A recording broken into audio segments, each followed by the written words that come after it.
Already ഒന്ന് രണ്ട് promo പണപ്പെട്ടിയുമായി ബന്ധപ്പെട്ട് ഇതിനോടകം തന്നെ വന്നിട്ടുണ്ട്. ആരാണ് പണപ്പെട്ടി എടുത്തത്, എത്ര രൂപയാണ് എടുത്തത്? നമുക്കറിയാം, കഴിഞ്ഞ സീസണിൽ നാദർ ഏകദേശം 7.5 ലക്ഷത്തിൽ കൂടുതൽ രൂപ എടുത്തുകൊണ്ട് ബിഗ് ബോസ് വീട്ടിൽ നിന്ന് പുറത്തേക്ക് പോയി. ഇത്തവണ അതേ രീതിയിൽ പണപ്പെട്ടി എടുത്തിരിക്കുന്നത് നമ്മുടെ സായി ആണ് എന്നാണ് അറിയാൻ സാധിച്ചിരിക്കുന്നത്.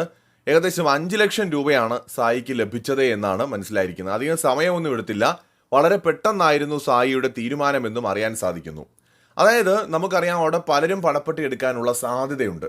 കാരണം വിജയിക്കില്ല എന്ന് ഉറപ്പുള്ള ചിലർ അതിനകത്ത് ഇപ്പോഴുമുണ്ട്. ബുദ്ധിപരമായി പണപ്പെട്ടി എടുത്തുകൊണ്ട് അവർ പുറത്തേക്ക് പോകാനുള്ള സാധ്യതയുമുണ്ട്.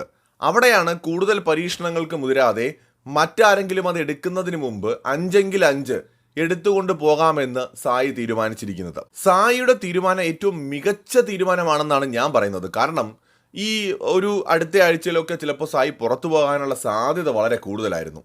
അപ്പോൾ അങ്ങനെയെങ്കിൽ ഈ ഒരു 5 ലക്ഷം രൂപ എടുത്തുകൊണ്ട് അവിടുന്ന് നേരത്തെ തന്നെ ഇറങ്ങിയെങ്കിൽ അത് ബ്രില്യൻറ്റ് മൂവ് തന്നെയാണ്. പിന്നെ ഒരു അല്പം കൂടെ ക്ഷമിച്ചിരുന്നെങ്കിൽ ചിലപ്പോൾ സായിക്ക് തീർച്ചയായിട്ടും അതൊരു 7 ലക്ഷമോ 8 ലക്ഷമോ ചിലപ്പോൾ 10 ലക്ഷമോ ഒക്കെ എടുക്കാമായിരുന്നു. പക്ഷെ അവിടെ റിസ്ക് കൂടും, വേറെ ആരെങ്കിലും എടുക്കാനുള്ള പോസിബിലിറ്റി കൂടും. അപ്പോൾ അതുകൊണ്ട് തന്നെ സായിയുടെ ഡിസിഷൻ ഒരു നല്ല തീരുമാനമായിരുന്നു എന്ന് തന്നെയാണ് എനിക്ക് തോന്നുന്നത്.